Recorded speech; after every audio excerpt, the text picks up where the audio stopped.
Dito ang isa sa mga pinangalanan kahit wala akong ebidensya. Kung kayo po dito ang ginawan ng, sabi nga ni Senator Cayetano, hindi screenshot picture ng isang telepono.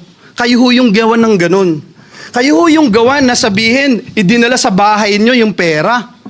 Doon po sa simbahan ng JIL Church. Mr. President, hindi ko ho alam kung anong mararamdaman nyo kung nasa sapatos ko po kayo. Kahit ho si Satanas, hindi papayag dun sa script niya. Tatanggap ka ng suhol sa simbahan. Tapos, kung ano yung sabihin niya, yun ang masusunod. Doon ako sa PNP custodial. Doon ako sa Senado ngayon, nagbago na isip ko, and then susunod ho tayo.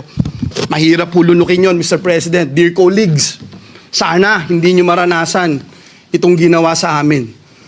Lahat ng katotohanan, pumupunta sa atin. Yung sinasabing CA member ako, 2023 of October, 2024 po ako naging CA. Ang dami nyo rito, kalahati po dito, CA nun.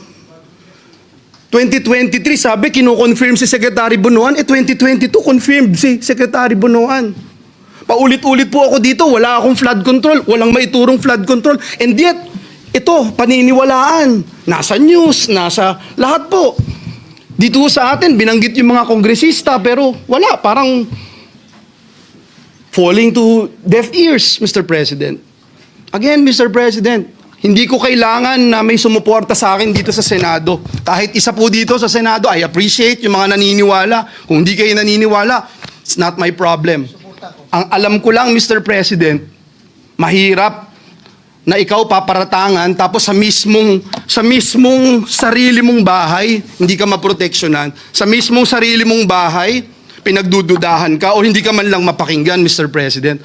At parang ang nagiging dating ngayon,